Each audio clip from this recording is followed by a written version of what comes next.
Yo, what's going on, everybody? We're back again with another recipe breakdown, and today we're going to be tackling something that I know a lot of people are really interested in. It is desserts. How do you stay healthy and still enjoy if you have that sweet tooth? So today we're going to be making a low-carb strawberry banana cake. All right, so the first thing up is we're going to be taking our really ripe bananas. If they're too green or they're not ripe enough, they're going to have a hard time. You're not going to get that same sweetness flavor. So when bananas start to get overripe or start to turn black, the sugar content of them goes higher. So a lot of baked goods use bananas that are slightly starting to turn brown.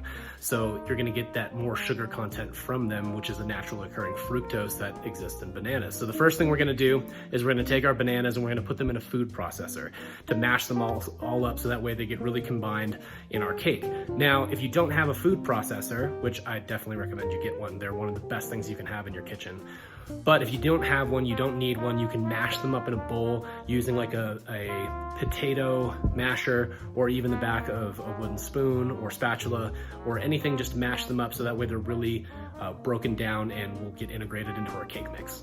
All right, next we're gonna be adding in our egg, we're gonna be adding in our oil, and we're gonna be adding in our sweetener. Today we're gonna be using Swerve, which is erythritol. It's actually derived from alcohol. It doesn't have any alcohol in it. It's really, really low carb and 0 calories. So it's a great way to cut down on your carbohydrates and your calories if you're trying to eat something that's sweet and you're looking for that same kind of sweet tooth kick. Now we're gonna be adding in our flours, and we're also gonna be adding in our baking soda, and then we're gonna be topping it with our strawberries before we throw it into the oven. Transferring that over here to I'm using a tart pan, but you can use a cake pan, you can use a Pyrex dish. A lot of different options available for you, but fit whatever's gonna be working for you for the amount of batter that you have.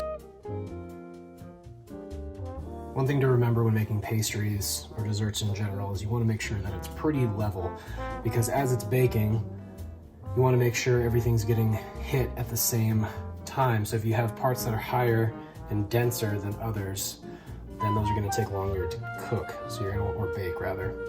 So you're going to want to try to spatula that down so that way it is as level as possible. Another tip to do that, you'll see these do these on shows, is they pick up a tin and they'll drop it, and what they're doing is they're trying to level out and get out all those air bubbles. You see it commonly with people who are baristas as well. They tap on the foam so that way they're getting all the air bubbles out of the milk when they're making milk for cappuccinos. For our strawberries, we're gonna cut them in half and then we're gonna layer them on top. Okay, so we're gonna come back through here. We're just gonna take off the top and come back through,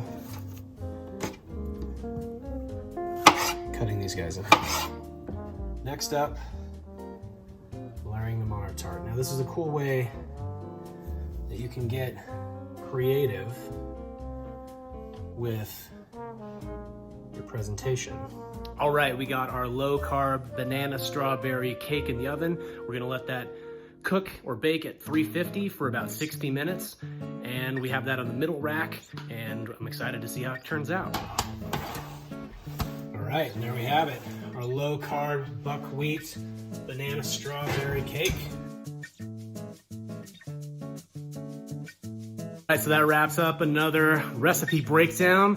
Please let me know if you make this, how it worked out for you. Leave some comments and also any suggestions you have for different recipes you'd like to see. We always love to hear from you. Thanks so much and rise up.